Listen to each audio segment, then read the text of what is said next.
Bom dia, vamos começar este ciclo de conferências de Elísio de Moura. Hoje temos connosco o bem conhecido Zé Manuel Jara, psiquiatra, já aposentado, mas sempre ativo, aposentado, mas sempre no ativo, e que nos vai falar sobre o Fernando Pessoa, que estão aqui alguns jovens que não conhecem tanto, um escritor icónico português, e a relação que a obra de Fernando Pessoa tem com a psiquiatria. Portanto, hoje temos uma plateia híbrida de profissionais a doentes que já se habituaram a vir aqui a uma série de palestras do Clube de Leitura. Hoje vem a uma conferência mais de psiquiatria dedicada a Fernando Pessoa. Já agradeço vir-se aqui. Também queria comunicar internamente que o António Macedo vai ficar responsável pelo setor inovação, investigação e dinamização científica, que abrangerá também estes ciclos de conferência. E, portanto, agradecer que ele tenha aceito este convite que lhe fiz, porque permite também eu libertar-me de algumas das minhas responsabilidades, mas dar uma continuidade, mesmo quando eu sair, de se manterem estas conferências. Bom, Zé. Isto agora é assim, é pouca vez, Ora bem, muito bom dia a todas as pessoas que estão presentes. Eu agradeço o convite que me foi endereçado pelo Dr. Horácio Firmino, e já é a segunda vez que venho a estas iniciativas, e tenho muito prazer em estar em Coimbra e estar aqui com tantos amigos que eu estou a ver. Alguns são desconhecidos, mas são muitos amigos. Colegas amigos, pessoas amigas, e de facto eu em Coimbra sinto-me como se estivesse em casa com o meu pai, que nasceu em Coimbra e fez aqui o curso de Medicina, e eu também tenho uma ligação muito grande a Coimbra. Portanto, uma ligação que é simultaneamente uma ligação afetiva, uma ligação cultural, etc. Portanto, não estava a ouvir bem, não é? Portanto, estou muito satisfeito de estar aqui, acho que o tema é um tema interessante, vou procurar, eu de facto interesso-me por Fernando Pessoa, o Fernando Pessoa o baú é infinito, porque de facto a quantidade de coisas que o Fernando Pessoa, produziu, criou, etc., tem um nível, uma quantidade tão interessante que digamos, difícil explicar tudo. Portanto, o tema que eu vou abordar, reparem, não é psiquiatria e Fernando Pessoa, mas Fernando Pessoa e a psiquiatria. Porquê é que a psiquiatria está ligada ao Fernando Pessoa? Isso é que é a questão, não é? Será que ele próprio estudou psiquiatria? Que opinião é que ele tinha sobre a psiquiatria? Não é? E como é que a psiquiatria pode ser útil no sentido de compreender ou melhor perceber a própria personalidade de Fernando Pessoa?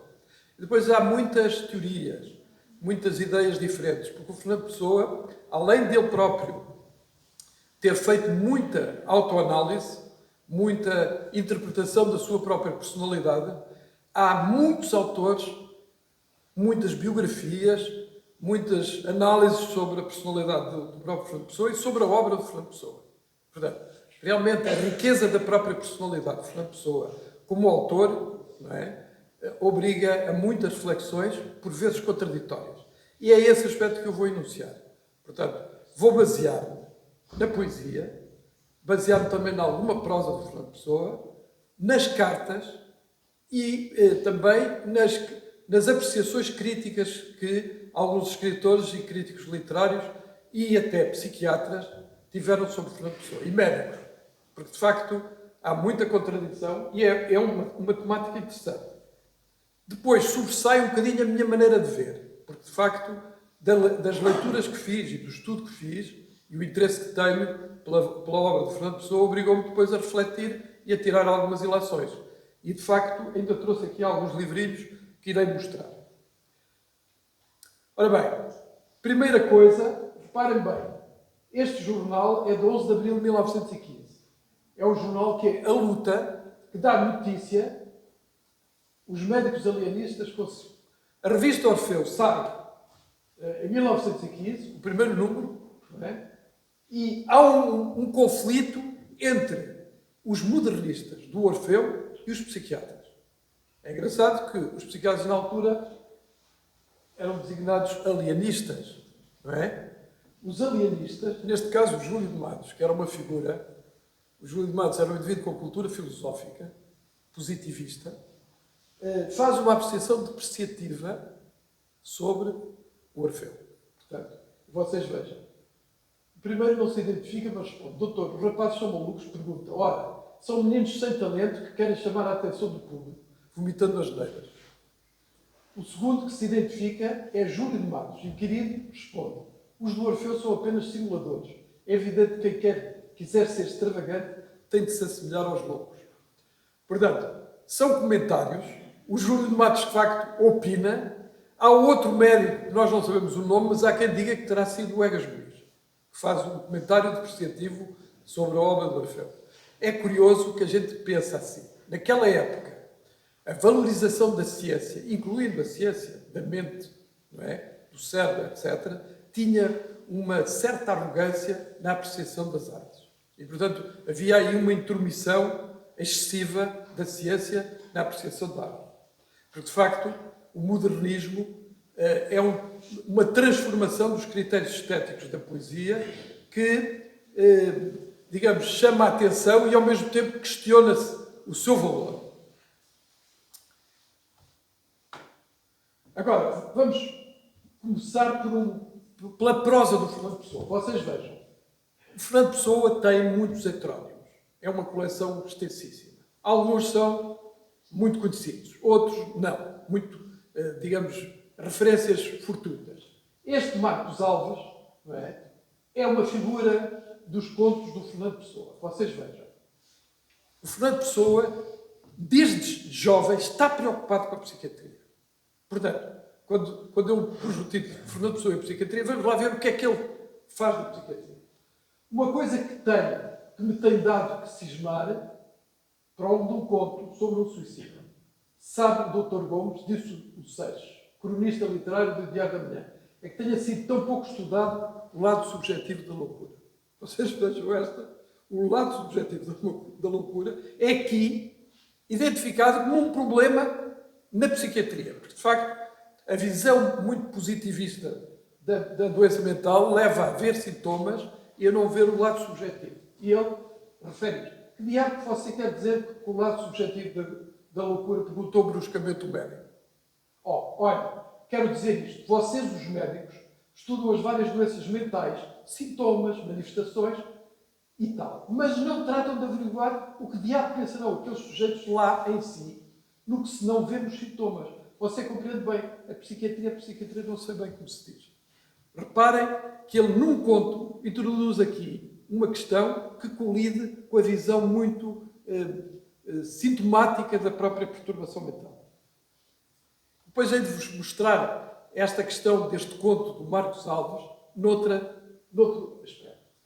Leituras, estudos, apontamentos, comentários. Vocês vejam, 1903, 1910, Fernando Pessoa nasce em 1888, faz a sua, portanto, vai muito jovem para Durban, para a África do Sul.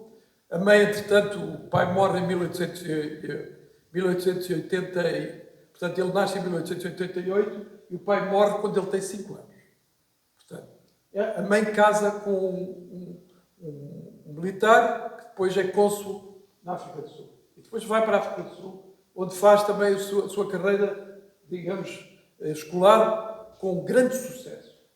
Mas esta obra está editada esta obra aqui que vocês veem, Gênio e Loucura, são extratos do Fernando Pessoa. Fernando Pessoa, há 2 volumes editados pela imprensa nacional, cujo título é Gênio e Loucura, e realmente é muito interessante porque são os estudos que ele faz da psiquiatria. Estudos que ele faz com base na frequência que tem na Biblioteca Nacional.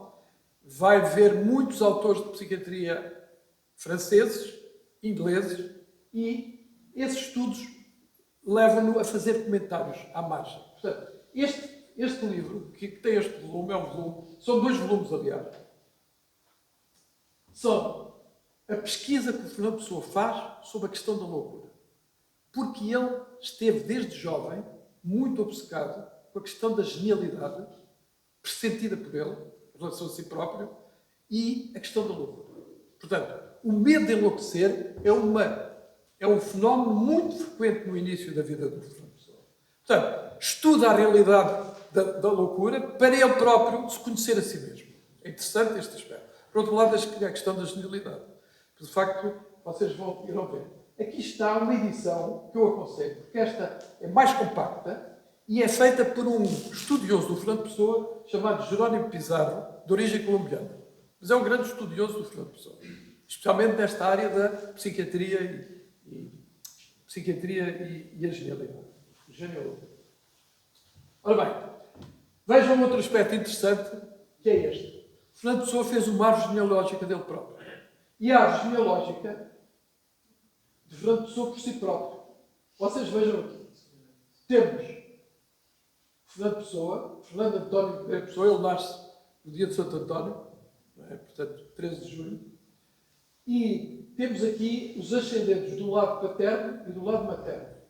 Do lado paterno, há uma coisa que convém assinalar, que é esta. A avó Dionísia, a avó do lado paterno. A avó Dionísia, portanto, tem um problema mental. E ele aqui sinaliza isso, não é? Portanto, depois há aqui outras referências. E depois a tia Anica. Portanto, porquê é que eu destaquei aqui? A avó Dionísia, do lado do pai, portanto, é uma senhora que tem morre demente, chegou a ser internada no Rio Foz, portanto, eu até vi a alta dada pelo Miguel Bombarda em relação à avó Dionísia, tenho isso, está na biblioteca dos Rui de Matos, mas veio referência a demência. Mas é um bocado duvidoso que fosse uma demência. Portanto, na altura a palavra demência aplicava-se a tudo. Mas ela adoece mais gravemente depois da morte do filho. Porque o pai do Fernando Pessoa morre muito novo. Não é? E nessa altura a mãe, portanto a avó Dionísia, descompensa. Depois temos a tia Anica, que é a irmã da mãe. A família da mãe é açoriana. E a tia Anica tem uma peculiaridade, que é médium. Portanto, é uma pessoa que tem, digamos, experiências mediúnicas. Não é? E é engraçada a interação entre o Fernando Pessoa e a tia Anica. Portanto, de um lado temos a avó Dionísia, que é a mãe do pai, e do outro lado temos a tia Anica, com quem ele se interage bastante, o Fernando Pessoa.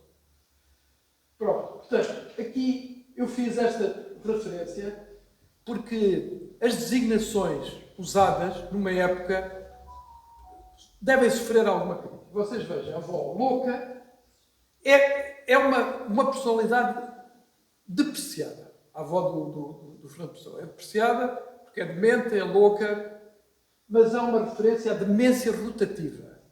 Porque ela tem períodos em que está excitada, agressiva, e períodos em que está mais serena. Portanto, há ali alterações do humor e do comportamento que não é permanentemente perturbado. Aliás, teve períodos de internamento e depois voltou para a casa da família várias vezes. Ela vai morrer em 1907. Depois há uma coisa curiosa, a seguir à morte da avó Dionísia.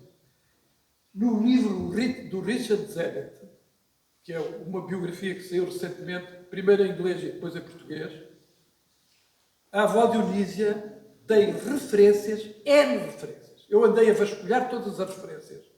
A avó Dionísia, dentro do livro do Richard Zenit, são mais de 10 referências, bastante detalhadas.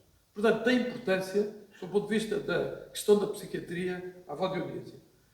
E nós iremos ver depois o que é que isso significa. Ora veja, o Marcos Alves, o tal que se fala, a questão da subjetividade na doença mental, vocês vejam. Ele agora faz o retrato do Marcos Alves no conto. Diz assim: do Tratado de Doenças Mentais do Dr. Florencio Gomes. Mas quem é o Dr. Florencio Gomes? É uma invenção do Dr. Florencio Gomes. Fez um tratado de doenças mentais. Mas isto é o Fernando Pessoa a brincar com a psiquiatria. Agora veja. Marcos Alves, 24 anos de idade, natural de Lisboa, hereditariedade pesada do lado paterno, tal como Fernando Pessoa, não é? Um tio morreu tuberculoso, o pai morreu tuberculoso, a avó paterna sofre de alienação mental. E na progénie do bisavô era essa senhora o único filho que sobreviveu. Era de um caráter estranho e infantil, fortemente levado de ideias religiosas e de um pudor. Sua vida sexual foi nula. Era indiferente. Tentou suicidar-se 2 vezes e a terceira tentativa foi bem sucedida. Marcos Alves mostrou nitidamente a evolução da paranoia de perseguição. Some Scientific German Italian Times. Portanto, Fernando Pessoa faz aqui uma reflexão sobre um caso clínico que tem alguma semelhança, pelo menos em termos de base genética, com aquilo que era a vida dele. Portanto, este aspecto de tratar as coisas científicas e incluí-las na sua visão da própria vida pessoal é muito interessante. Agora vocês vejam, em 1913, este é um ano importante dele, porque é o ano em que há aqueles dia triunfal. Aliás, dia triunfal, deixa-me ver aqui, que eu às vezes agora nem sempre é infalido. Dia triunfal. Portanto, estamos já numa fase de alta criatividade do Fernando Pessoa, porque Fernando Pessoa é muito precoce, sem dúvida, muito jovem, já produz poesia, mas o período mais criativo começa já depois de 1912, 1913. Já iremos ver em pormenor. Agora vocês vejam esta descrição que ele faz ao Mário Meirão, poeta. Estou atualmente a atravessar uma daquelas crises a que, quando se dão na agricultura, se costuma chamar crise da abundância. Tenho a alma num estado de rapidez ideativa, tão intenso, preciso fazer da minha atenção um caderno de apontamentos. Você dificilmente imaginará que rua do Arsenal, em matéria de movimento, tem a minha pobre cabeça. Aquela rua da Câmara de Lisboa, vocês estão a ver. Em matéria, versos ingleses, portugueses, raciocínios, temas, projetos, fragmentos de coisas que não sei o que são, cartas que não sei como começam ou acabam. Está aqui uma autodescrição. Muito clínica, muito... De facto, não há dúvida que o Fernando Pessoa tinha uma capacidade de autodescrição e de autoanálise muito grande. E vê-se aqui uma descrição de um estado mental sugere muito característico. Eu não vou tirar aqui conclusões, vocês é que têm de as tirar. Não é? E aqui temos algo de muito interessante também. Hein? Vocês vejam. Ele escreveu, em 1912, um ensaio sobre a nova poesia portuguesa. No aspecto psicológico e no aspecto sociológico. São 2 ensaios que saíram publicados na revista Águia. Essa revista é dos saudosistas. Ele depois afasta-se. Não é? Mas faz esses 2 ensaios, a nova poesia portuguesa psicologicamente considerada, sociologicamente considerada. É uma apreciação de crítica literária. Mas é, ao mesmo tempo, algo mais que isso. Agora vejam. Temos aqui algumas, por exemplo, aqui o João Pedro Jorge, isto é uma biografia recente. Não sei, é um calhamaço. Conhecem esse livro? Este, do João Pedro Jorge, vocês vejam, 2022. Porque, de facto, as biografias do Fernando Pessoa vão-se sucedendo. Parece que ainda não acabaram. Não é? 2022. E temos aqui a Joana Amaral Dias, que é conhecida aqui, que é filha do Amaral Dias, psicanalista, não é? Que era aqui de Coimbra. E ela é filha também da Teresa Nunes Vicente. A Joana Amaral Dias, neste livro que se chama Maníacos de Qualidade, tem um capítulo sobre Fernando Pessoa. E vocês vão ver Fernando Pessoa, o Super Camões, é o título do texto que ela analisa sobre Fernando Pessoa. Engraçado. Super Camões. Porquê? Porque o Fernando Pessoa, na obra que é esta, Nova Poesia Portuguesa, pronuncia ou profetiza que vai surgir um Super Camões. Estão a ver? E a gente pergunta assim, mas como é que ele pode prever uma coisa destas? O Super Camões ou Super Camões é ele próprio.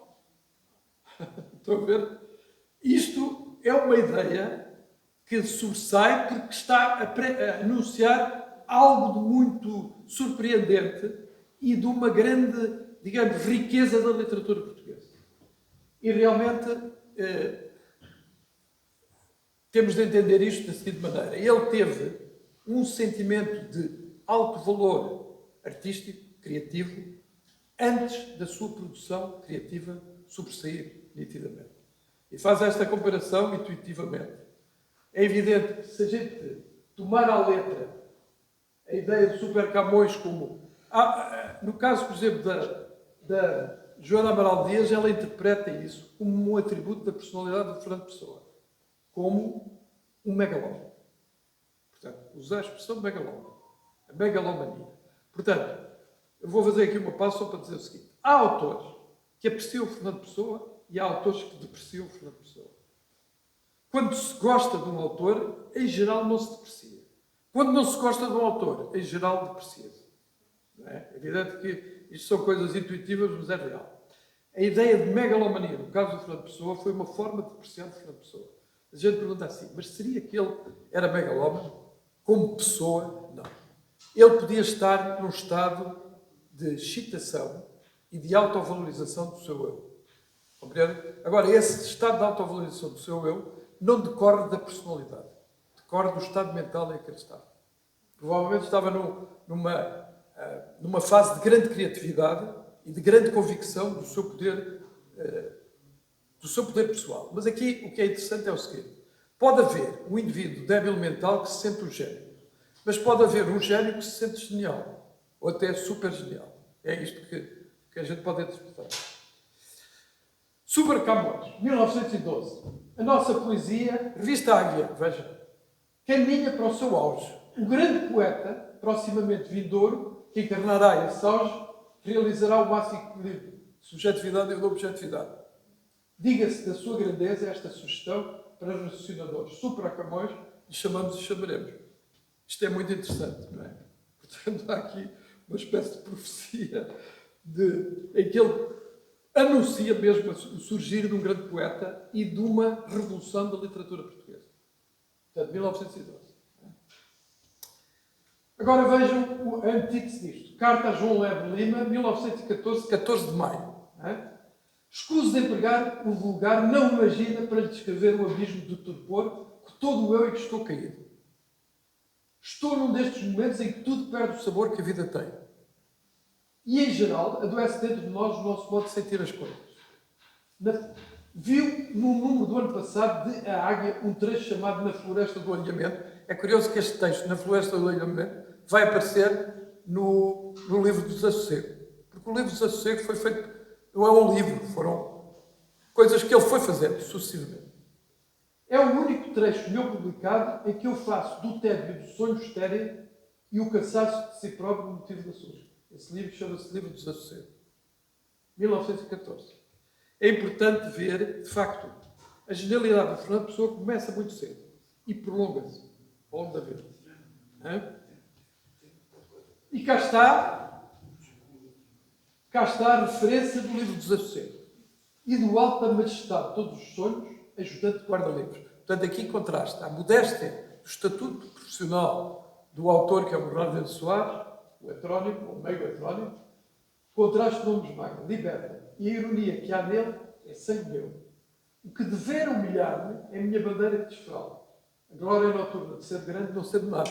Este contraste entre tudo e o nada, entre a grandeza e a nulidade, é muito típica do Fernando Pessoa. Tanto nos poemas do Alberto Campos como outros. E aqui também no livro dos Desassossegados. É evidente que aqui estamos perante uma realidade de avaliação da importância da vida e, ao mesmo tempo, de quase nada que é a vida. A existência. Agora vejam esta questão. Eu estou a introduzir, estou a falar fundamentalmente de coisas da psiquiatria. Reparem, não é de uma maneira direta ou indireta. Suicídios. A questão do suicídio é muito educada pelo Fernando Pessoa. Em vários, em contos, em poemas, em narrativas. O alugado F.A.N. Pessoa, Fernando António Nogueira Pessoa, que supomos ter-se suicidado, fez explodir uma casa de campo em que estava a viver. Carta do Dr. Faustino Antunes, psiquiatra, escrita por um professor e um colega, 1907. O Faustino Antunes é o próprio Fernando Pessoa, que escreve para um professor de Durban a querer saber o que é que pensavam dele quando era aluno. E então, identifica-se com a personagem do Faustino Antunes para querer saber o que é que pensavam dele. Isto é impressionante, é? Portanto, o Faustino Antunes não é um heterónimo, é um pseudónimo, é uma ficção que ele inventa para justificar o pedido de uma informação clínica sobre o que é que pensavam do Fernando Pessoa. Olha, ele tinha ganho um prémio entre 899 alunos, é? Um prémio da Rainha Vitória, qualquer coisa assim. Não é? Um prémio de competência linguística. 1907. Em 1907 é quando morre a avó. E eu depois já vou falar dessa importância. Suicídio de Marcos Alves. O tal Marcos Alves, personagem de um conto, tem uma história familiar semelhante à sua, que é o que eu vos falei. É? Suicídio do Barão de Teijo. Eu tenho aqui o livro do Barão de Teijo. Por acaso vi até no comboio, fiquei um bocado tonto de ler isto. É este livro. Chama-se A Educação do Estoico. É? Do Estoico. Sim, isto até foi editado pelo Richard Sennett. Vocês vejam aqui o dito que ele tem. Atingir a saciedade do nada, à plenitude de coisa nenhuma. O que me levará ao suicídio é um impulso como que me leva a deitar cedo.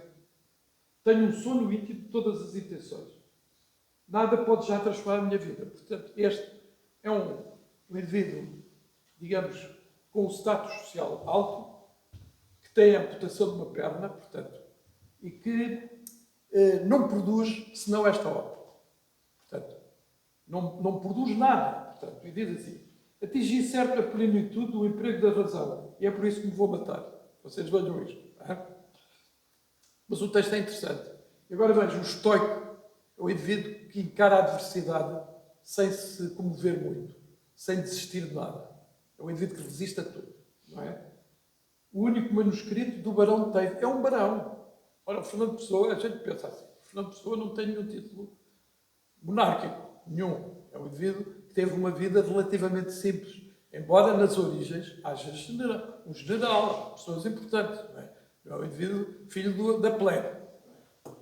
Mas não há aqui, digamos, no Fernando Pessoa, depois hei-de-vos falar na comparação entre o Luís II da Baviera e o Fernando Pessoa.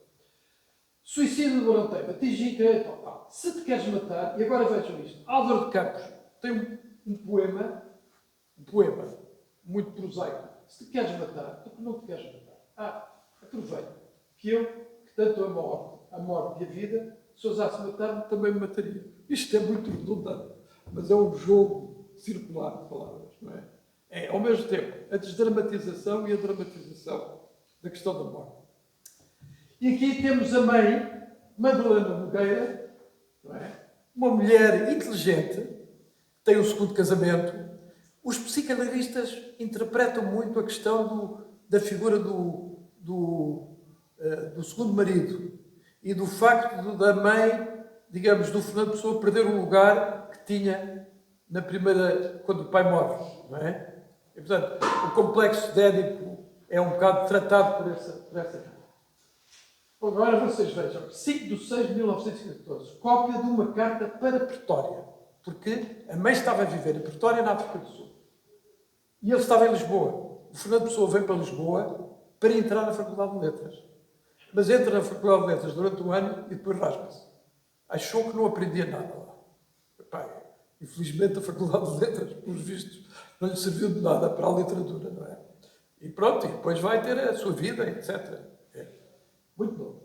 Eu tenho passado bem de saúde e o espírito tem estado curiosamente menos mal disposto. Tudo isto, porém, não se apresenta propriamente como aqueles estados tristes de espírito em que às vezes lhe falo, em que a tristeza é caracteristicamente uma tristeza sem causa. Isto é impressionante. Não é? Uma tristeza sem causa. Em torno a mim está-se tudo afastando e desmoronando. Quero apenas dizer que na gente com quem lido se estão dando ou se vão dar mudanças, acabares de períodos de vida e tudo isto. Repare que não creio que esta mudança vá ser para pior. Creio o contrário. Mas é uma mudança e para mim mudar, passar de uma coisa para ser outra, é uma morte parcial. Ele aqui distingue dois tipos de tristeza. A tristeza que corresponde à depressão sem causa, sem psicogenia, dos estados de desânimo, de alguma preocupação porque a perda significa para ele algo que o afeta. Não é? Morre qualquer coisa de nós e a tristeza do que morre e do que passa não pode deixar de nos roçar pela alma. A introspeção que o Fernando Pessoa tem sobre si próprio é notável. E descreve isso muito bem. Portanto, agora vocês vejam o outro aspecto do Fernando Pessoa. Não é? Carta a Tia Anica de 24 de junho de 1916. O facto é o seguinte. Aí, por fins de março, comecei a ser médium. Diz o Fernando Pessoa para a Tia Anica que era médium. Comecei de repente com a escrita automática. De vez em quando, umas vezes voluntariamente, outras obrigado, entre aspas, escrevo. Uma tendência para responder a perguntas com números, assim como há tendência para desenhar. Aqui estão algumas coisas escritas por baixo. Não de coisas, mas de sinais cabalísticos e maçónicos. Fernando Pessoa tinha um lado místico, não é? Mágico, astrólogo. Pois, eu depois hei de falar disso com mais cuidado.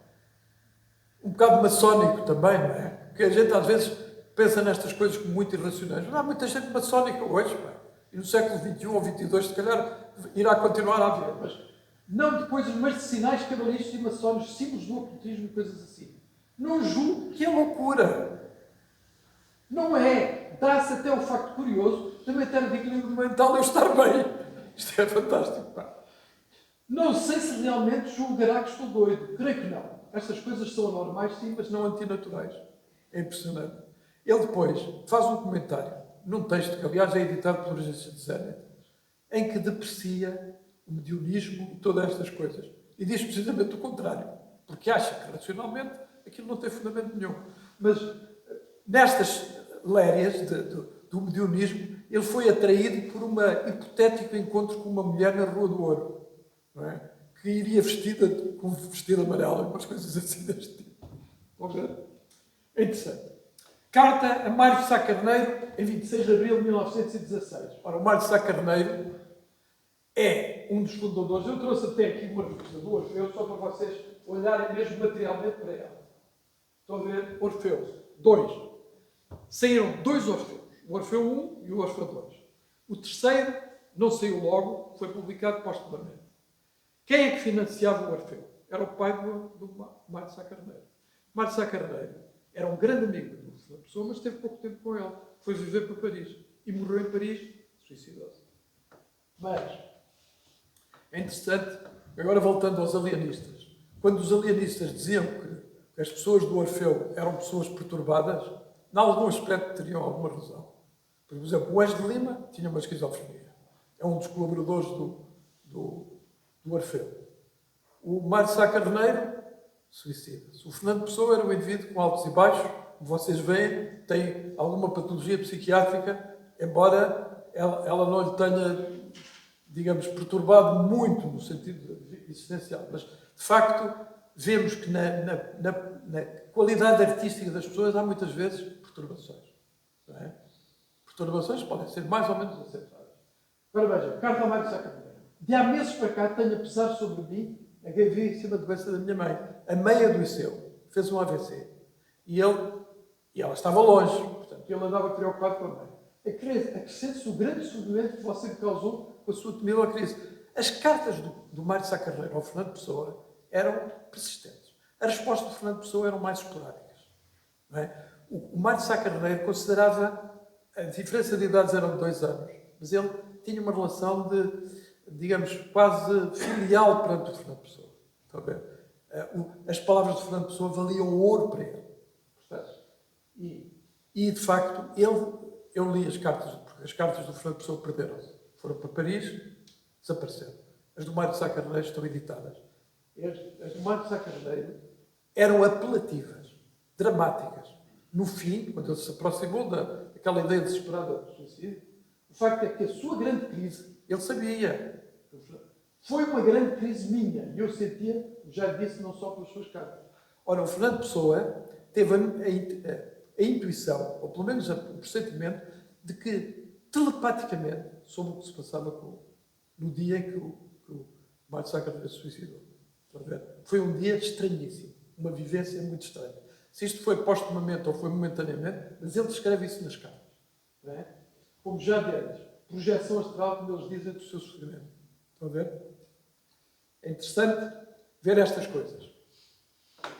O destino e a missão do poeta. Ora bem, este Armando Couto Rodrigues é um poeta açoriano. E, agora, há uma coisa curiosa deste poeta açoriano, que ele publica no Orfeu. Publica no Orfeu poemas.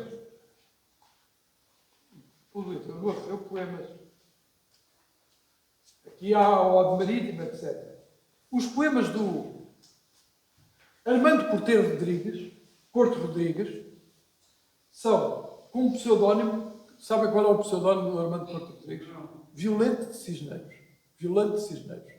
É uma poetisa.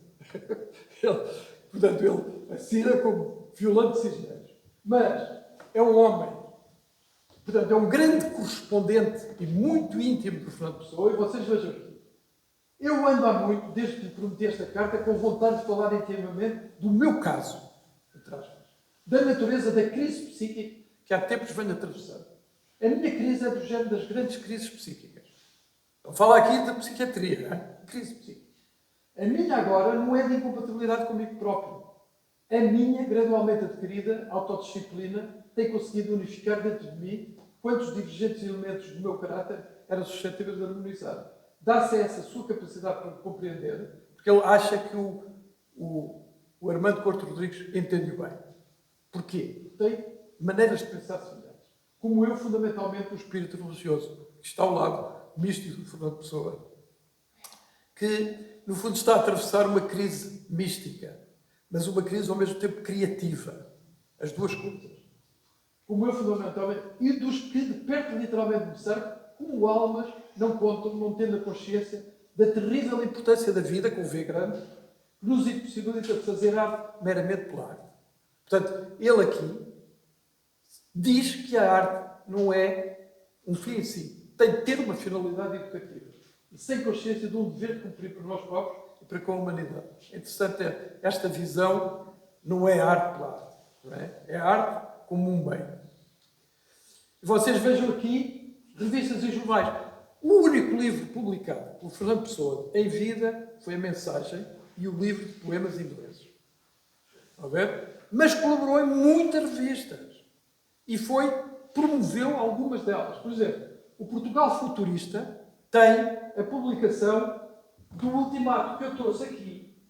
Esta publicação francesa do Ultimato. É engraçado porque este é um livrinho em francês, tem o chapéu e tem por baixo o Ultimato. O Ultimato é de uma arrogância. Se a gente ler isto, diz assim, uma crítica da Europa, na perspectiva de Portugal. É agradecido. O Ultimato foi a perda do mapa cor-de-rosa. É? E ele faz E é curioso que este livro depois analisa psicologicamente. O autor que edita este livro do Ultimato, em francês, do Fernando Pessoa, depois faz uma apreciação crítica e psicológica do Fernando Pessoa. E curiosamente diz assim: Pessoa é incontestavelmente, na sua existência, a obra de Pessoa é incontestavelmente a sua própria existência. E se a admirável loucura racional dos heterónimos suscitou uma avalanche de comentários sábios, é ainda possível permitir que a gente se espante até a exaltação que um homem tenha podido conceber um projeto tão fractal, não é? Como o seu. Ser si próprio uma ficção teórica de que cada rosto é verdadeiro e contradizente com os outros. Portanto, não é fragmentação, mas partilha da personalidade num todo. Este é o aspecto que está aqui, sabe? Portanto, dos 4 heterónimos, os mais conhecidos do autor são Bernardo Soares, Ricardo Reis, Alberto Caeiro, Álvaro Campos. O último ocupa um lugar à parte, porque ele é aquele cuja personalidade se parece mais afastada da de Fernando Pessoa. Da Pessoa do Hortório. Está bem? Mas é engraçado a edição deste livrinho, de uma coleção de clássicos, que eu trouxe, e realmente foi editado. O Ultimato foi editado no Portugal Futurista. Portanto, digamos que, de um exagero, de uma força crítica brutal em relação a tudo que é... agora, por exemplo, se saísse um texto desses sobre a União Europeia, era uma coisa terrível. Então, mas o que é a União Europeia? Qual é a força da União Europeia? Há tanta crítica e poucas autocríticas. Mas ele faz aqui uma crítica à Europa na perspectiva de um pequeno país. É uma coisa interessante. Muito giro. Portanto, agora vejam os poemas ingleses que não tiveram grande projeção. Portanto, não é uma obra das mais importantes, mas há poemas ingleses, por exemplo, eróticos, do Fernando Pessoa, que são interessantes, mas... E a mensagem? E a mensagem surge em 1934. Não ganha o prémio. Portanto, há outra obra que ganha o prémio. O prémio chamava-se Prémio Antero de Cantal. O Antero de Cantal, como vocês sabem, também sofria de depressões, etc, etc. Era uma figura... Acho estranho que no Estado Novo o prémio fosse Antero de Cantal, porque o Antero de Cantal era um homem progressista, não era nada um espírito do Estado Novo. Mas o prémio chamava-se Prémio Antero de Cantal. Mas ele não ganhou. Mas depois acabou por receber alguma ajuda financeira, porque Fernando Pessoa, ao longo da vida, não foi um indivíduo desafogado. Não era um indivíduo pobre, mas não foi um indivíduo desafogado. Portanto, teve de trabalhar sempre. Mas o trabalho não o prejudicava, porque era um trabalho que fazia muito facilmente, ganhava o suficiente para o seu sustento e não prejudicou o tempo que dedicou às artes, à escrita. Portanto, agora, vocês vejam, vamos para trás, outra vez, a anotação de 25 de julho de 1905, ainda com 17 anos. Lembra uma cena que protagonizou com a tia avó Rita.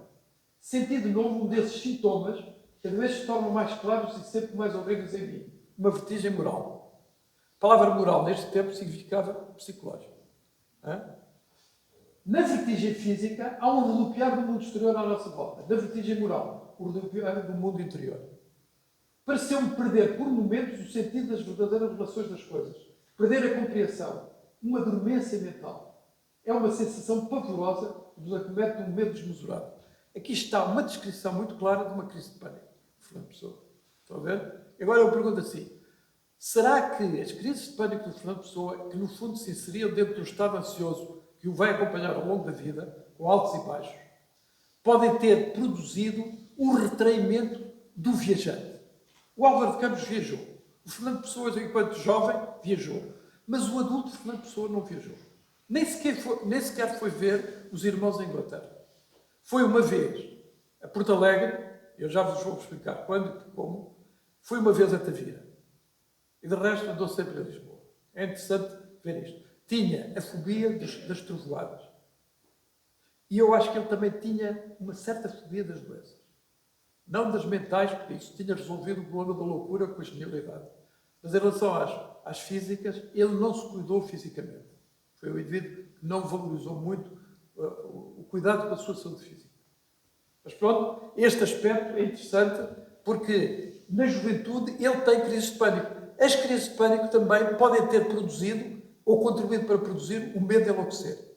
Porque caíam, digamos, de uma forma tão intensa. Muitas das narrativas do sofrimento psicológico de Fernando Pessoa são na adolescência. É a crise da adolescência. É interessante, depois vou ver a análise dos psicanalistas sobre isto. Agora vejamos aqui um poema intercalado, porque eu aqui não tenho produzido muitos poemas, nos poemas não se vê tanto a questão da psiquiatria. Leve, breve, suave, o canto de ave, sobe no ar com que principiou o dia. Escuto e passou. Parece que foi só, escutei que parou. Nunca, nunca em nada, raia madrugada, ou esplendor dia, ou dor no declive, tive prazer a durar mais do que nada. A perda antes de eu o ir gozar. Isto é uma síntese poética muito melodiosa, porque a poesia de Fernando Pessoa, Ortónio, é muito melodiosa. Já do Álvaro de Campos não é. Não é? No livro do Desassossego há muita riqueza verbal fonética.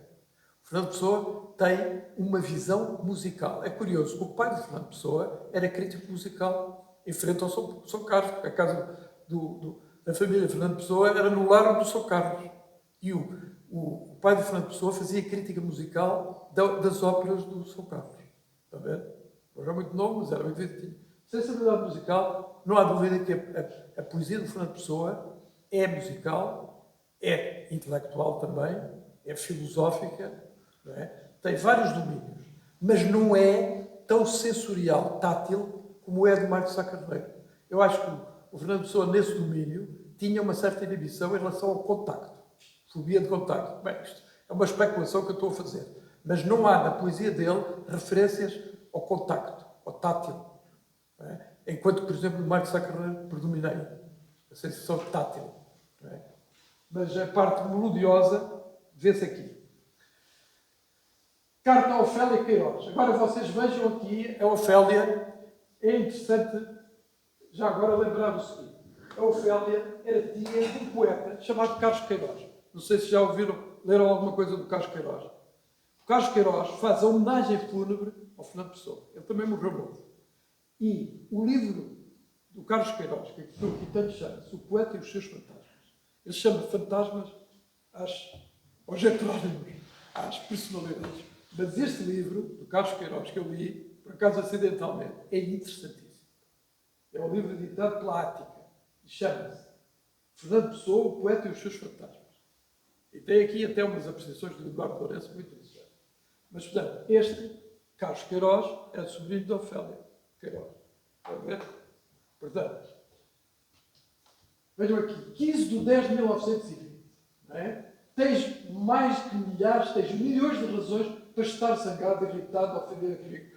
Este amor, quase platónico, teve duas etapas. Pega, despega, pega outra vez e cessa. Não é? Parece que o Álvaro de Campos não gostava muito da relação do Fernando Pessoa com a Ofélia. Não é? Tens mais que milhares, tens milhares. Mas a culpa mal tem sido minha, tem sido o destino que acaba de condenar o cérebro, não serei definitivamente, mas pelo menos a um estado que exige um tratamento de cuidado. Como não sei se poderei ter, se aplicar agora o cérebro decreto do 11 de maio, sabe qual era? O decreto do 11 de maio é o decreto do Júlio de Matos, da lei de 1911. Não é? A lei do Júlio de Matos, que é a lei do internamento voluntário e compulsivo. A lei mental. O Fernando Pessoa estudou aquilo e brinca com isso. Diz aqui. O Estado que exige um tratamento sem aplicar-se de ir para uma casa de saúde para o mês que vem para ver se encontra lá um certo tratamento que faça resistir à onda negra que está caindo sobre o espírito. Há aqui, ao mesmo tempo, uma ironia e uma certa verdade. Ele estava a atravessar uma fase depressiva. Eu acho que não é desculpa para a Ofélia. É uma realidade. Ele andava desanimado e realmente faz aqui esta hipótese de ele próprio pedir o seu internamento. Eu até publiquei na revista lá do Júlio de Matos uma carta dele a dizer que agora já posso pedir o meu internamento, porque a lei permitia isso. Álvaro Campos, melancólico. E eu estou bêbado de todas as injustiças, a injustiça do mundo. Ao sentir isto tudo, ao pensar isto tudo, ao raivar isto tudo. Quebro o meu coração, fatidicamente como um espelho. E toda a injustiça do mundo é um mundo dentro de mim. Meu coração esquife, meu coração cadafalso, todos os crimes se deram e pagaram dentro de mim. Isto aqui, o delírio da culpa, as ideias de culpa exacerbadas até ao limite, em que ele, Álvaro de Campos, se sente culpado de todas as coisas do mundo. Ora, o Álvaro de Campos é o homem dos extremos. É o tudo e o nada, mas o extremo. O extremo no sentido da agressividade, da irritabilidade, da expansão do humor e o extremo negativo. Porque repare, quando a gente fala, por exemplo, do doente bipolar, altos e baixos, nos altos há um muito alto, mas no fundo, na depressão também há um muito fundo, que é o pior que tudo, não é? Portanto, o excesso verifica-se tanto para cima como para baixo. Aqui a gente vê isso claramente em relação à questão melancólica. Está a ver? E temos aqui uma coisa de um médico que não é psiquiatra, Daniel Serrão. Certamente ouviram falar, o Daniel Serrão era médico do Porto. Foi, por acaso, meu professor em Angola, porque eu fiz 3 anos de medicina no ano. E ele era professor de histologia, anatomia patológica. Portanto, médico Daniel Serrão, pseudónimo Valadares, faz uma patografia de Fernando Pessoa. Aqui, como é que o indivíduo, que não é psiquiatra, mete as farpas na psiquiatria? Uma coisa estranha. Não é o caso único, não é? Agora, ou seja, o autor faz uma interpretação da personalidade dos heterónimos baseando-se na biotipologia do Kretschmer. Álvaro de Campos, esquizotípico leptossómico. Erro. O Álvaro de Campos era tudo menos leptossómico e esquizotípico. É o indivíduo mais ciclotímico da personalidade de Fernando Pessoa. E a gente pergunta assim, Mas o Álvaro Campos era ciclotímico? Não, o Álvaro Campos representa a ciclotimia do próprio Fernando Pessoa. Exprime as oscilações mais nítidas do humor do Fernando Pessoa. Depois, Alberto Queiro, Ricardo Reis, piqueniques ciclotímicos. Tudo ao contrário. Está a ver? Portanto, é interessante ver como é que esta biotipologia... Pá, não, mas o autor, neste caso o Daniel Serrão, interessava-se muito pela poesia do Fernando Pessoa, e cita, etc. Mas o conhecimento que aplica, como é que se pode fazer? Eu às vezes pergunto assim, como é que os psicanalistas que andaram a examinar o Fernando Pessoa podem conhecer o Fernando Pessoa psicanaliticamente se nunca o deitaram no divã? É um contraste total com aquilo que são os princípios da própria psicanálise. Mas a gente vai ver a seguir isto. Mas é engraçado este texto. Eu andei às voltas para conseguir obter este texto. Porquê? Porque este texto, vocês vejam, M.J. Valadares é o pseudónimo do Daniel Serrão. E tenho aqui até uma coisa de um professor daqui de Coimbra, que editou, eu tenho aqui, Revista Filosófica de Coimbra, número 33, 2008. O autor chama-se Diogo Ferrer. Alguém conhece? Não? Diogo? Hã? Diogo Ferrer. Ferrer. Não. Agora vocês vejam. Revista Filosófica de Coimbra. Estamos em Coimbra, pá. Número 33, 2008. É um texto sobre a melancolia, feito por este filósofo. E ele tem na parte final o seguinte: na senda da análise médica do caso Pessoa, de uma lucidez incomparável como essa, era já Daniel Serrão nos seus elementos para uma patografia de Fernando Pessoa. E eu estou a discordar, não é? Praça Nova, dezembro de 1962. Fernando Pessoa e a mística e mistério do mestre. Portanto, ele cita aqui e cita também o Martinho, que é o psicanalista lacaniano, que faz um livro sobre o Fernando Pessoa, que é de humor. É obscuro. É muito obscuro. Mas pronto, é a psicanálise lacaniana do Fernando Pessoa. E faz, e diz assim, e o Mário Saraiva, que a gente eu já tinha falado com o Carlos Bastos. O Mário Saraiva também é aqui citado. O Mário Saraiva é um médico, não é psiquiatra, que faz uma patografia de Fernando Pessoa. E diz assim, criticamente desastrado, enfermo de cegueira literária e por vezes tão só literal, a despeito da possível pertinência das observações clínicas, é o diagnóstico psiquiátrico literário de Mário Saraiva. Ele critica aqui o Mário Saraiva, corretamente, portanto, nesse aspecto. Mas é engraçado como é que este professor de filosofia também vai analisar psicologicamente o Fernando Pessoa. De facto, as fronteiras entre as artes e as ciências às vezes são relativas. Fernando Pessoa, rei da nossa Baviera. Aqui temos outra comparação. Eu, por acaso, tenho um livrinho em inglês sobre a patologia do Luís da Baviera.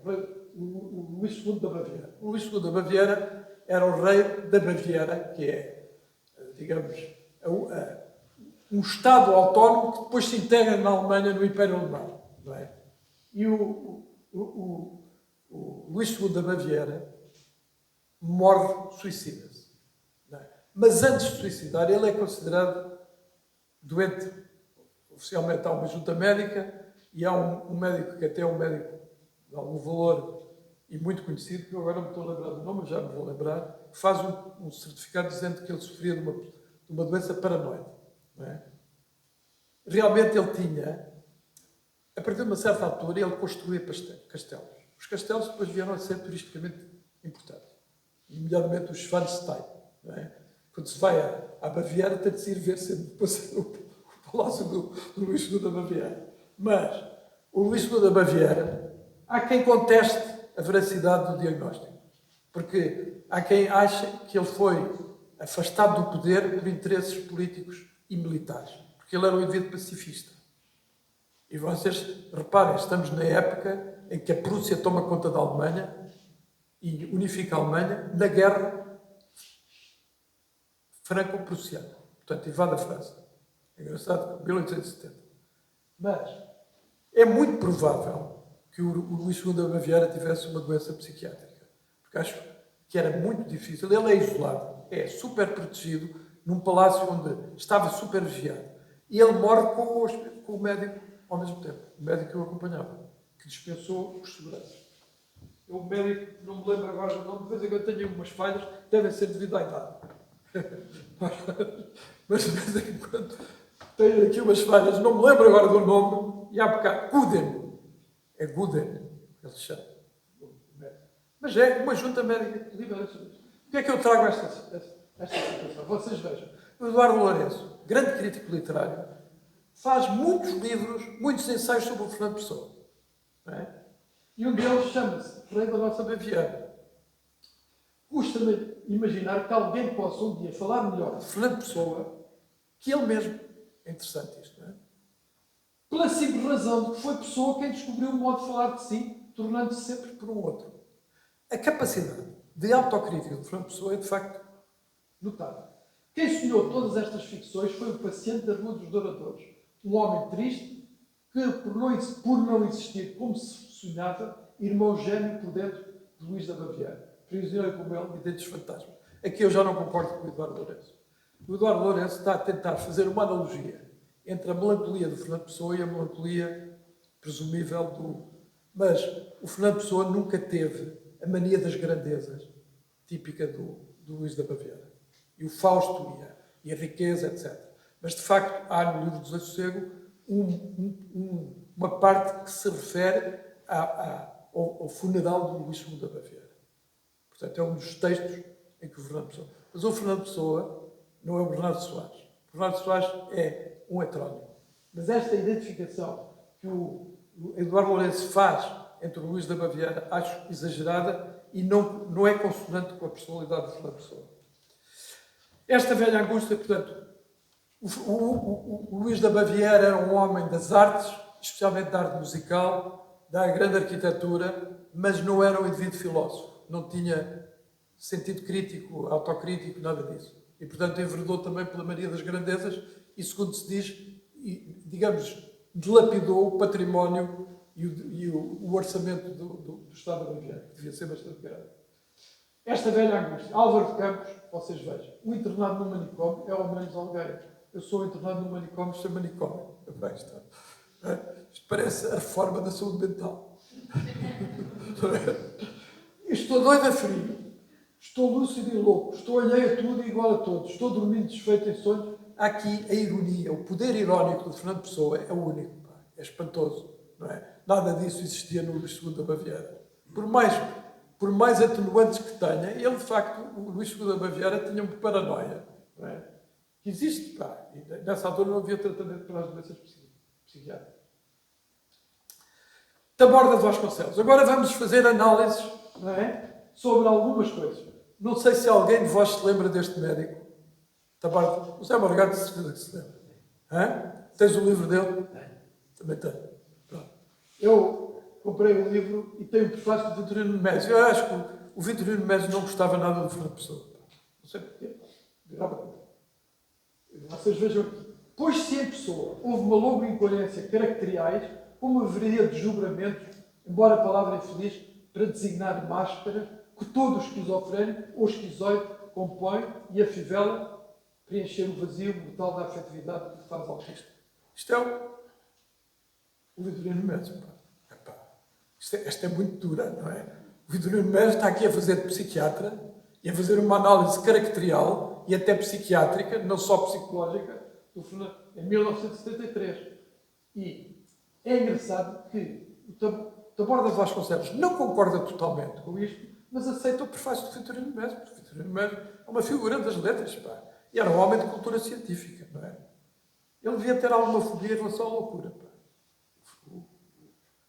De sorte que, assim caracterizado por traços que se estendem da hipersensibilidade à delicadeza extrema, pela inadaptação ao meio, distímia, descadentímia, falta de espontaneidade, logo a apatia, a tristeza e o alheamento, não obstante uma sagacidade e uma inteligência vivíssimas, estamos em Pessoa na presença de uma personalidade esquizoide. Isto é, digamos, uma inferência ilógica. Não tem lógica. Noutra perspectiva ainda, o esquizoide é, em última análise, o indivíduo que se defende eliminando a realidade, se vai-se distanciando, assim até refugiar-se no último reduto pela força do seu destino legítimo. Aqui estamos na elaboração infundada. Porque, de facto, eu extraí isto do livro. É evidente que o livro do o Dr. Borda Vasconcelos tem algum interesse, tem alguma erudição, mas nas conclusões que tira, confunde muitas vezes as fases depressivas, os estados de desânimo com o caráter da pessoa. Porque na psiquiatria uma das coisas importantes é separar a personalidade da doença. A doença existe ou não existe? E a personalidade. Caracterizar uma personalidade não é nada fácil. E no caso do Fernando Pessoa é super complicado. Se calhar o melhor era ver a autointerpretação que ele próprio faz. Não é? Fernando Pessoa era capaz de fazer um livro sobre si próprio melhor que o do Taborda. Caso clínico de Fernando Pessoa, cá está o tal. O caso do Mário Saraiva. O Mário Saraiva, não é? Vocês veem, o que vale no livro do Mário Saraiva é o pós-fácil. Eu tive pena, porque eu li com muita atenção o Mário Saraiva e li o pós-fácil. O pós-fácil é uma anti-obra, porque ele faz uma crítica, ele devia ser amigo do Mário Saraiva. Portanto, dá razão um bocadinho ao Mário Saraiva, mas depois descasca. O pós-fácil é pena não ter saído, porque o Duarte Eles eram amigos. Pois, o Luís Duarte Santos é um homem, era chamado Cagatacos. Tinha a sua coluna vertebral. Tinha a sua coluna vertebral. Era medicina legal. Ora, a medicina legal obriga a conhecer psiquiatria. Ele tinha cultura psiquiátrica. Não, tinha cultura psiquiátrica. Fala do Lang, fala da antipsiquiatria, tece considerações sobre a criatividade. Tem uma certa... Mas não deixa de dar uma parte da razão. Portanto, por amizade lá com o Mário Saraiva. O Mário Saraiva é canhestro. É destrutivo. Para já, o Mário Saraiva não percebe nada de psiquiatria. Mas percebe a psiquiatria dos rótulos. A psiquiatria não são termos. Os termos não são conceitos. Portanto, o grande problema do Mário Saraiva é que confunde os termos com os conceitos. Ele não sabe psiquiatria. Então, o Fernando Pessoa é esquizofrénico, é ciclotímico, é depressivo, é tudo, pá. Não tem, é o catálogo total das doenças mentais, pá. Não é? Pá, devia estar mais que retido num pavilhão de segurança, pá. Pronto, mas o Mário Saraiva faz um texto para se levar a ele próprio como um grande cientista. Isso é que é uma coisa de perdição. O Mário Saraiva. Não vale a pena a gente detalhar muito, mas o último diagnóstico do Mário Saraiva é que o Fernando Pessoa tinha uma esquizofrenia. É bem frénica, pá, pior de todas. Compreendo? E numa altura em que ainda não havia antipsicóticos. Porque, pronto, diagnostica com desenvoltura, tal. Pronto, não vamos passar adiante. Carta de Pessoa, João Gaspar Simões. Portanto, espera aí. Agora vamos para a psicanálise. Temos uma... Reparem que eu gosto muito da poesia de Fernando Pessoa, dos escritos dele, mas eu estou aqui a falar mais de psiquiatria. Fernando Pessoa e a psiquiatria. Carta de Pessoa, de 1931, João Gaspar Simões, sobre a psicanálise de si na obra Mistérios da Poesia. O João Gaspar Simões é um grande crítico literário, faz a primeira grande biografia, era amigo de Fernando Pessoa, mas também tem uma certa tendência a valorizar a sua própria ciência. Neste caso, não era um psicanalista, mas tinha cultura psicanalítica. Também era escritor. Entre os guias que induziram no relativo labirinto para que entrou, posso destacar Freud, entendendo por Freud ele e os seus seguidores. Bem visto isto, é? Os seguidores vão alterando sempre a teoria. Acho isto absolutamente compreensível, não só pelas razões gerais acima expostas, mas pela particular, que o Freud é, em verdade, um homem de gênio. Agora, reparem, o Fernando Pessoa elogia o gênio e depois diz assim, criador de um critério psicológico original e até ele, e com um poder emissor derivado desse critério, se ter tornado nele uma franca paranoia de tipo interpretativo. Está a ver? Elogia o Freud, mas depois diz, a mania interpretativa sem limite dá coisas absurdas. E é verdade isto. Quer dizer, a interpretação psicanalítica muitas vezes é abusiva, excessiva, infundada. Porquê? Porque é a projeção da teoria nos casos. A projeção é que tem a teoria. A teoria não está no caso clínico. É projetada. Pronto. Ora, a meu ver, o freudismo é um sistema imperfeito, estreito e utilíssimo. É imperfeito, julgamos que nos vai dar a chave. Nenhum sistema nos pode dar da complexidade indefinida da alma humana. Correto. Portanto, esta apreciação é correta. Agora vamos ver mais para diante. Vocês vejam Celeste Malpique, Porto. Ela gostava do Fernando Pessoa. Gostava, apreciava, já o pai dela também gostava, portanto eu não conheço pessoalmente a Celeste Malpique, acho que ainda é viva. Isto é de 2007. Ela tem um livro sobre Fernando Pessoa E, curiosamente, o prefácio do Emílio Salgueiro, que é um indivíduo também da psicanálise, bem conhecido, diz assim: a psicanálise acaba por sempre ficar aquém do conhecimento da criatividade artística literária. Isto é uma atitude de bom senso do Emílio Salgueiro, psicanalista. Agora vejam, 4 ensaios. Freud, Fairbairn, Green e Byron. Isto foi algo de Byron. Bion, não sei. Assim analisa a face mística da personalidade de uma pessoa. Qual a leitura de psicopatologia dinâmica que poderíamos fazer a esta outra faceta da complexa personalidade de uma pessoa? Esta convicção que sustenta o seu nacionalismo místico é uma convicção delirante. Vocês vejam a psicopatologia inventada. Onde é que está o delírio de Fernando Pessoa? Eu não vejo o delírio de Fernando Pessoa.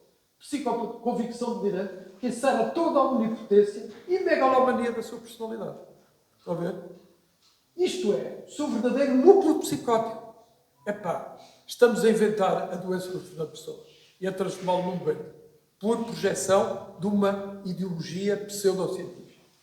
Núcleo que mantém equilibrado e controlado pela sua profunda inteligência e capacidade de despersonalização, lhe é possível manter escondido e encoberto. Na sua genial capacidade de expansão, a pessoa vai se despersonalizando, identificando com o Supra Camões, cá vem a tal tese do Supra Camões, que já vinha na Joana Amaral Dias. Estão a ver?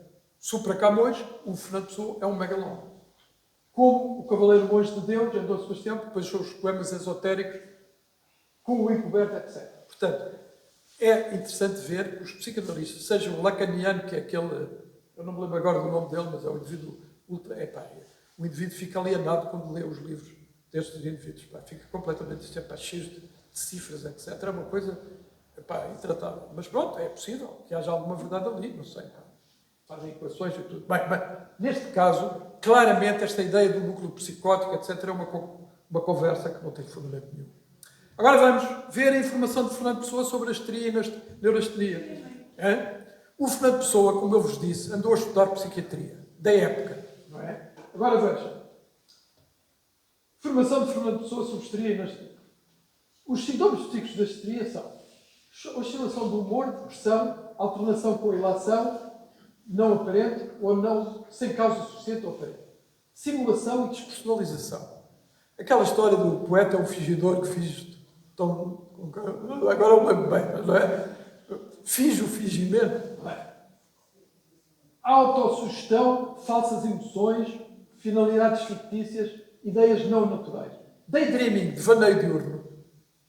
Portanto, os estados, é curioso que o Pierre Janet considera que o paradigma da histeria é o sonambulismo.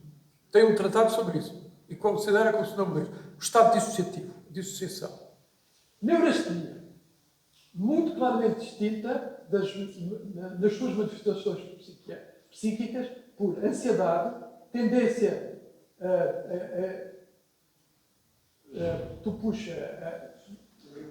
empurrar os factos e as coisas para além da possibilidade ou da sutilidade, na irritabilidade provocada por coisas insignificantes, pelo enfraquecimento da vontade e a impossibilidade da decisão. É interessante que se vê aqui, nesta neurastenia, sintomas de ansiedade e de obsessividade. Meticulosidade, obsessividade, preocupação excessiva, irritabilidade, portanto, da esfera emocional. A histeria é acompanhada pela desintegração da personalidade e a neurastenia pela autoanálise obsessiva. A desintegração da personalidade aqui, é evidente que isto não são textos de Fernando Pessoa, mas veja, leitura de estudos clínicos sobre isto e a epilepsia, por 1881. Isto está neste livro da Imprensa Nacional, de 2011, deste autor. É interessante ver que Fernando Pessoa andou a vasculhar os conceitos para se conhecer a si próprio. E nesta altura, a fonte da psicologia era a psiquiatria. Hoje, a psicologia antecede a psiquiatria. Muitas vezes as pessoas só vão à psiquiatria quando estão muito mal. Se têm um problema qualquer, que lhes dói o dedo do pé, vão ao psicólogo. Não é? Estão a ver? A cultura psicológica e psiquiátrica modificou-se completamente. Porque a psicologia começou pela psiquiatria, no século XIX. Portanto, a psicologia é posterior à psiquiatria. É interessante ver estas cronologias.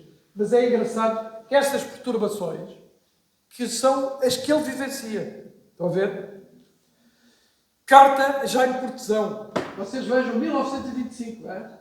Querem estar sofrendo um acesso ligeiro, suponho, e se assim é curável, de loucura psicasténica. Cá está a psicastenia. A psicastenia. Se isso não é certo, epá, eu já deve ter passado bastante tempo, mas, olha, não é? Como se é certo, me presumo, o meu diagnóstico de leigo, seja grande, é recomendável o internamento em manicômio e o decreto 11 de maio permite. Cá está ele outra vez a brincar com isto, não é? Pronto. Carta autobiográfica, agora, vamos aqui a uma parte muito importante, que é a carta autobiográfica de Adolfo Casais Monteiro. Adolfo Casais Monteiro, um grande poeta, que fez um inquérito ao Fernando Pessoa. Esse inquérito foi feito, vocês vejam, 13 de janeiro, o Fernando Pessoa morre em novembro de 1935, 47 anos. 13 de janeiro de 1935, o inquérito. E já vos vou dar um pormenor muito interessante deste inquérito. E ele começa assim na resposta. Começo pela parte psiquiátrica. O Fernando Pessoa diz assim, começo pela parte psiquiátrica. A origem dos meus heterónimos é o fundo traço de histeria que existe em mim. Não sei se sou simplesmente histérico ou histrioneurohistérico. Tenho para esta segunda hipótese, porque há em mim fenómenos de abulia, falta de vontade, tristeza, etc. O ponto central da minha personalidade como artista é que sou um poeta dramático. Tenho continuamente, em tudo que escrevo, a exaltação íntima do poeta e despersonalização do dramaturgo. Portanto, a complexidade da personalidade de Fernando Pessoa nunca é fragmentação. Nunca é deterioração, nem desintegração. É uma personalidade rica, não pode ser entendida como um bloco. É, digamos, há uma interação entre os vários aspectos da personalidade dele e ele chama-se, precisamente, o drama em gente. Portanto, ele exprime isso. Heterónimos do autor fora da sua pessoa, de uma individualidade completa fabricada por ele.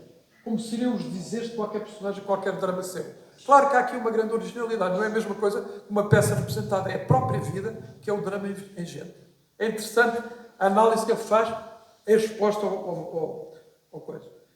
E vocês, eu apresento-vos aqui isto é uma tese de mestrado de uma brasileira, colega brasileira, que foi orientada pelo António Bastos, que era um psiquiatra, professor de psiquiatria do Recife, e ela faz um estudo em que reflete sobre isto. Vocês podem ler. Estudo fotográfico de uma pessoa.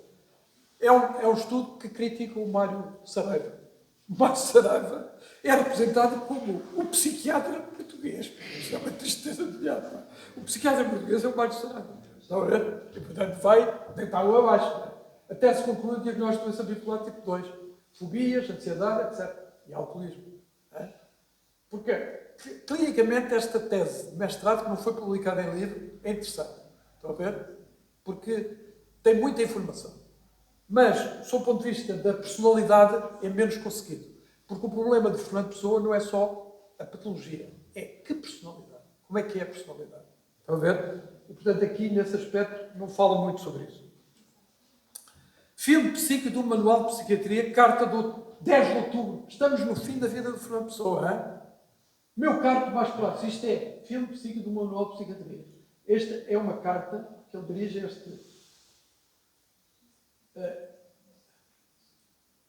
este amigo. O facto é que desde o ano passado tenho estado sob o fluxo de estados nervosos de diversas formas, por um longo período me arrancaram à vontade e até o desejo de não fazer nada. Tenho sentido uma espécie de filme psíquico do Manual de Psiquiatria. Secção Psiconevroses. Só agora começa a emergir lentamente. Está no fim. Também já não vou demorar muito tempo. Agora, isto é quase como o princípio. 13 de janeiro de 1935. Carta a Adolfo Casais Monteiro. É esta carta. Lembrei-me de fazer uma partida ao Sá Carneiro, de inventar um poeta bucólico de espécie complicado e apresentá-lo.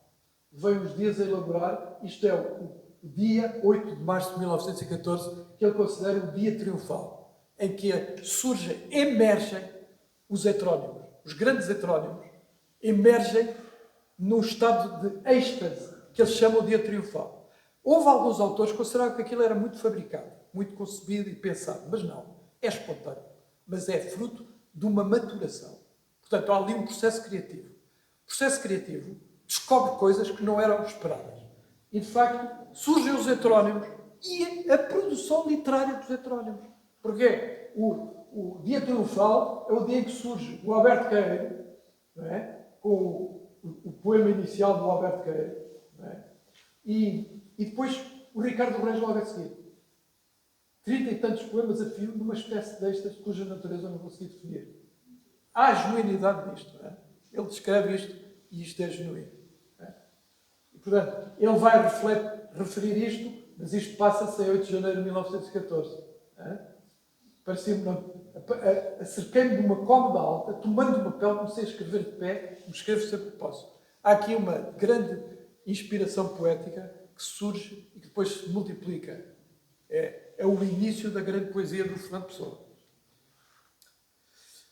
Personalidade artística de Fernando Pessoa. Agora vocês vejam o que diz o Adolfo Casais Monteiro, que é um poeta, crítico literário, foi viver para o Brasil, era um indivíduo que não se adaptava ao regime do Estado Novo, diz assim: que importa que contradigam os vários heterónimos se no fim resta uma impressão de totalidade?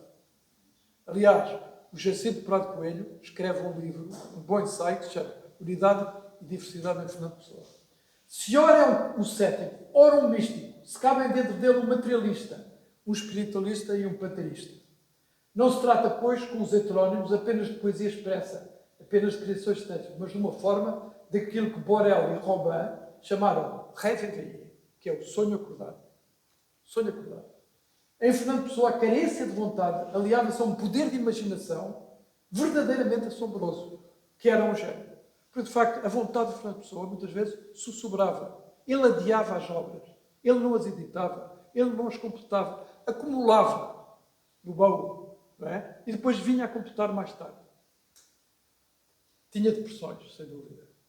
A imaginação de Pessoa é, de facto, qualquer coisa de monstruoso. Na minúcia, na exatidão. Uma imaginação que se desenvolve na inteligência.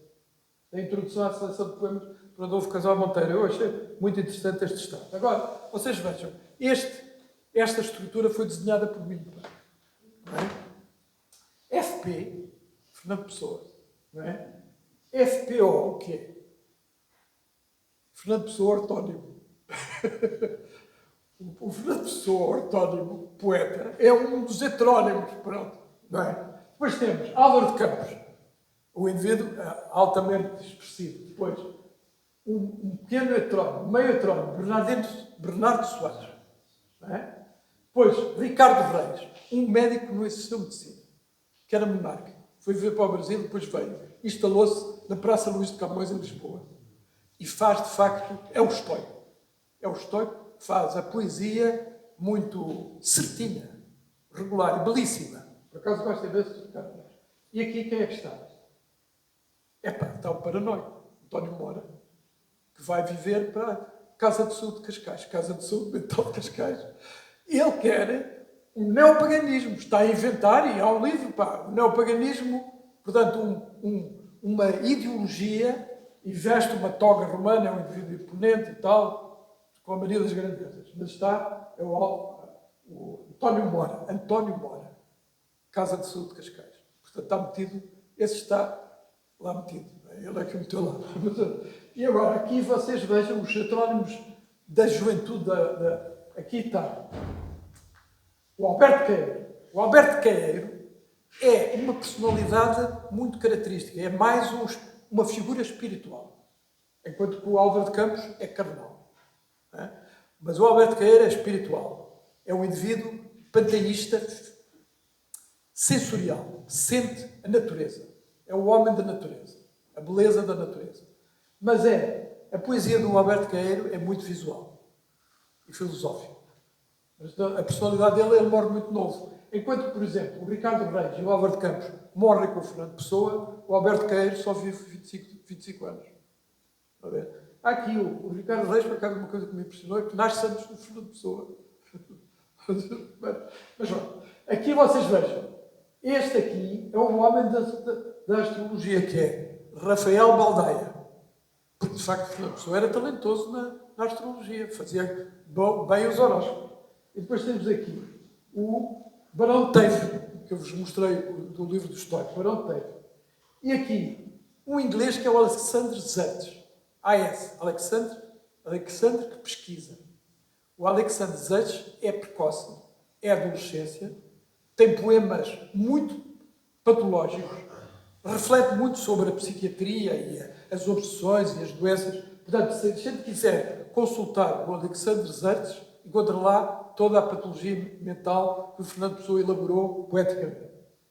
E aqui está o Charles Hammond, que é um bocado diabólico, porque é o indivíduo das perturbações violentas, das parafilias, das perturbações do sexo, etc. Charles Hammond. E o Jansel, francês. Jansel está publicado na Europa, na imprensa nacional. O Jansel tem alguns textos sobre sexologia. Olha, conheces isso? Olha, o Jansel. Não conheces? Tem um livro que fala da patologia sexual, especialmente do exibicionismo e outras coisas do género em francês. Há outro indivíduo que é o Pantaleão, que é um gozão. Não é? Aliás, esta heteronimia de Fernando Pessoa começa na infância, com o Chevalier de Pá. Ele fingia que era um cavaleiro e simulava, brincava com as crianças e com os irmãos. Os irmãos sobrevivem 2 e morrem 3. É interessante ver isto, não é? Morrem 3. Portanto, temos aqui o Alva Campos, o Jansel, JS, Charles Hammond, Alexandre Zertes e Rafael Balmaia. E ainda há muitos outros, não é? O Faustino Antunes, etc. Portanto, isso é uma coisa infindável, não é? E estamos quase no fim. E aqui temos o Dom Sebastião Rei de Portugal. Hein? Vocês vejam, este é um poema da mensagem. Não é? Mensagem é um poema histórico. Mas não é um poema feito num momento só. Ele foi feito sucessivamente. Depois conjuga-se. Há uma certa ordem, princípio, meio e fim. Aqui há o elogio da loucura do Fernando Pessoa. Louco, sim, louco, quis grandeza, qual sorte não dá. Não coube em mim, minha certeza. Por isso, onde o Arial está, ficou o meu ser que houve, não o que há. Minha loucura. Outros que me atomem, como o que nela ia. Sem loucura o que é o homem. Mais que a besta sadia, cadáver adiado que tu queria. Este poema é um elogio da loucura. Muito bem conseguido. Claro que tem o seu lado místico. O Dom Sebastião, não sei se vocês foram alguma vez a Alcácer Quibir. Alcácer Quibir existe em Marrocos. Uma vez vinha de Rabat numa excursão e vi uma placa a dizer Qessar El Quibir. E eles não dizem Alcácer, Qessar El Quibir. De facto, foi aquele campo de batalha que nos levou à perda da independência. Mas pronto, houve quem identificasse Dom Sebastião, Fernando Pessoa identifica-se com Dom Sebastião. Isso é uma figura literária. Eu acho que isso é tudo forçado, mas realmente o lado místico de Fernando Pessoa é muito importante. Mas ser místico não é a mesma coisa que ser delirante. É uma coisa diferente, porque isto está muito associado à parte estética e criativa. Pronto, classe clínico, vocês vejam, está entre aspas. Não é para tomar muito à letra. Acentuadas alterações do humor, sem dúvida. Síndrome afetiva lábil, ansiosa e fóbica, crise de pânico e fobias. Par de uma introversão e timidez com retraimento no contacto social, mas tinha bastantes amigos. E relacionava-se com muita gente. Fazia crítica literária. Interagia com as pessoas, mesmo com as pessoas mais simples. Por exemplo, os Esteves da tabacaria. O Esteves, que é o Álvaro de Campos, que é o indivíduo mais sintónico. Os Esteves da tabacaria, o homem simples, que é o cumprimento, etc. É interessante ver a trama dele, não é? Os hábitos alcoólicos podem ter sofrido um agravamento nos últimos anos de vida, sendo ponderar que a patologia afetiva e ansiosa possa ter cumprido. E aí o desleixo dele em relação à saúde física é notório.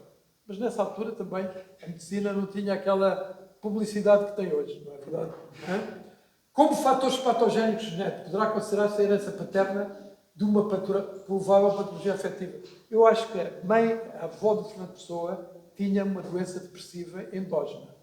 Depois houve a deterioração da idade. Mas aquela ideia da loucura rotativa aponta para aí. Fatores patogénicos genéticos. Por aí fora, estamos no fim. Marcos Matias. Agora vejam isto. Isto é um poeta que escreve a pedir a opinião dele, em 1935. Só agora, tantos meses depois de me enviar, venho agradecer-lhe o seu livro de poemas de Narciso. felicitá-lo por ele e testemunhar-lhe através de felicitar o meu alto e verdadeiro apreço. Ignoro a sua idade, mas suponho que tem a virtude de não ser muita. Uma carta cortês, delicada. Nunca se admire de eu tardar em escrever, nem com esse tardar se ofenda.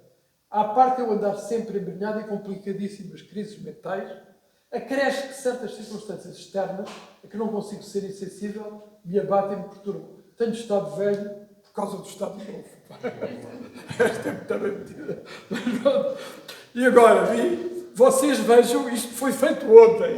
Eu digo assim, vou levar a Coimbra estas coisas que vi numa Seara Nova, que é Poemas Irónicos do Fim da Estrada, 1935. Sim, é um Estado Novo. E o povo ouviu, leu e assentiu. Sim, isto não é um Estado Novo. Pois é um estado de coisas que nunca antes se viu.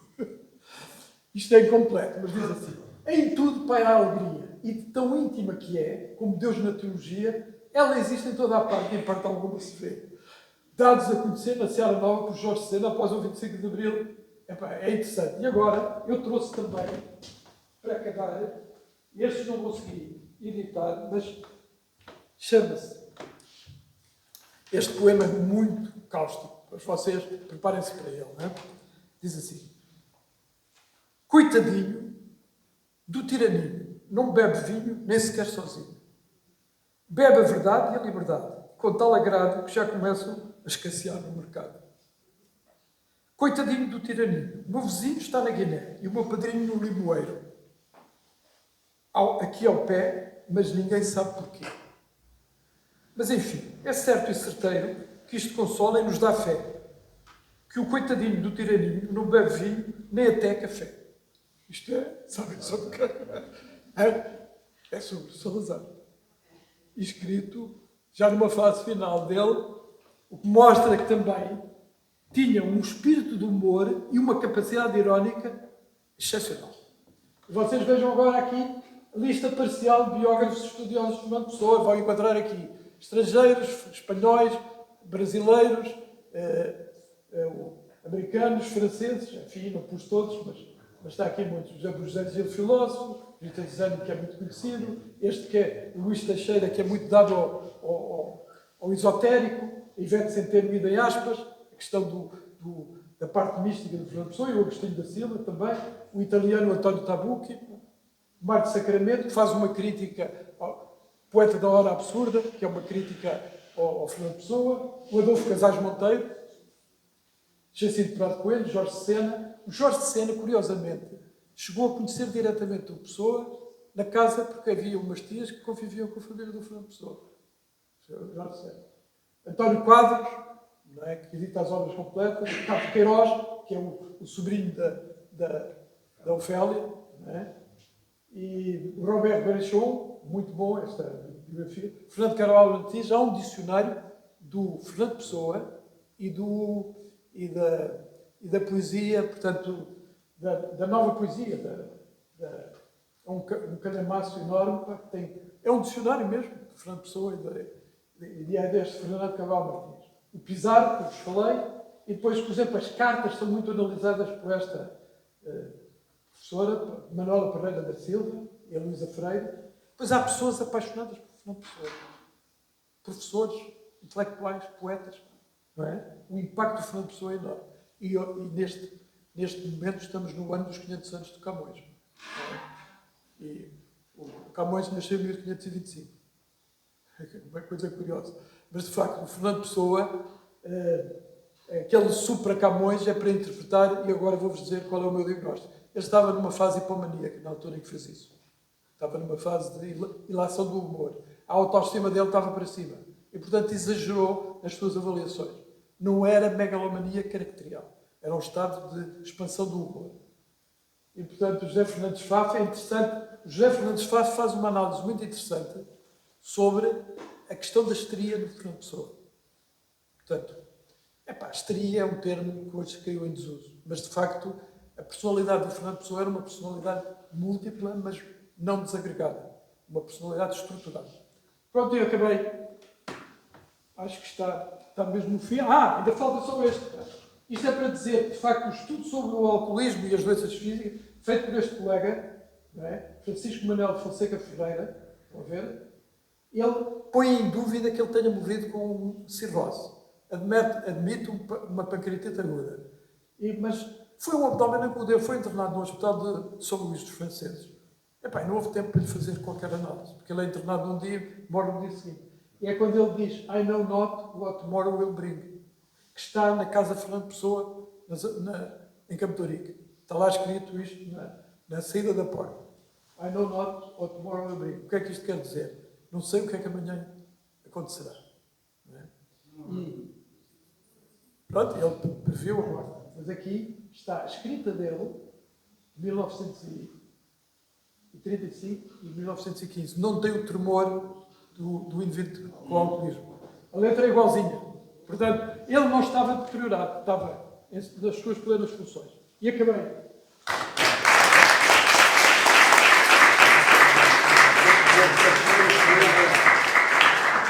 O João quer ler um poema da inteligência artificial.